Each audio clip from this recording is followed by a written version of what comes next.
عليكم ورحمة الله وبركاته. جرجرت دوتن سمعتو بقى جراتني تاقو يهر كان لفت الليجم مالك كميتك واي فاي كيسن سبيدي ساتي جمرتن سافيزا ساتي دبر جنتن آبي سنيس غرغارو سنيا قبل فجرا آبي واي في اي ار جرامو تنسا سبو سوامو فلا ستوري كيسن رني سنتني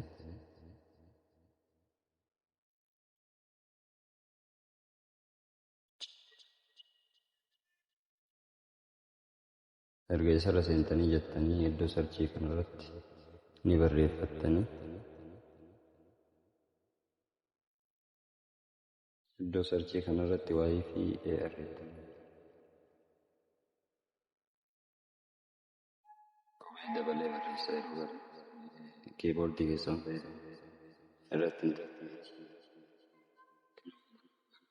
kana bulee kana jechuudha. Halluun isaa akkana fakkaata. Ergasii jala keessatti wayita giddentanii tan akshiin isaa akkana argisiisa. Viidiyoo isaa kanarratti lippitanii ilaaluu hin dandeettan akkaataa isaa jechuudha. Erga buufattanii keessatanii ooppiin gootanii keessa galtanii as biratti amma gosa lamaan ilaalama. Warra daataa yoo ta'e 5G laayitii asii ilaaltan yoo warra daataa ta'e jechuudha.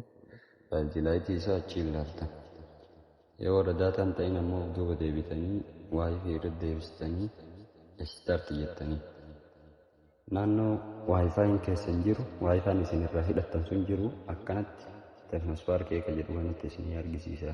Ispiidii isaa 34 irra jira amma 29 deebi'a. Adaduma isin kaameraan akkana walii gannan naannessitanii isinii mul'isa jechuudha.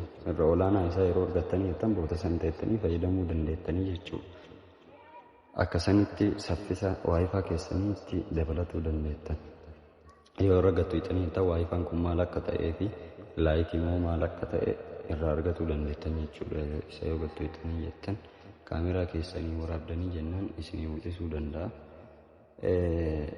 Akkasanitti waayifaa keessan ispiidii isaa cammaruu dandeettanii warra waayifaan isin rakkisu ka warra daataallee akkuma wal isinii mul'isetti dhuftanii asii ilaaluu dandeettan. Amma ani mobaayil daataa waan fayyadamaa hin jirreef sanii fi baninaan jedhee jira. Akkasanitti ilaallachuu dandeettanii itti fayyadamuu dandeettan jechuudha. Warroonni waayifaa haala kanaan ilaaltanii itti fayyadamuu dandeettanii waan isin dhibee komantii irraa haga viidiyoo biraatii walitti dachanutti. Wassalaamu alaikum warahmatullaahi wabarakaatu. Waan akka irratti isin hojjedhu barbaadan waan isin dhibee irraa komantii jala kaa'aati gaafii keessan irratti isiniif hojjedha.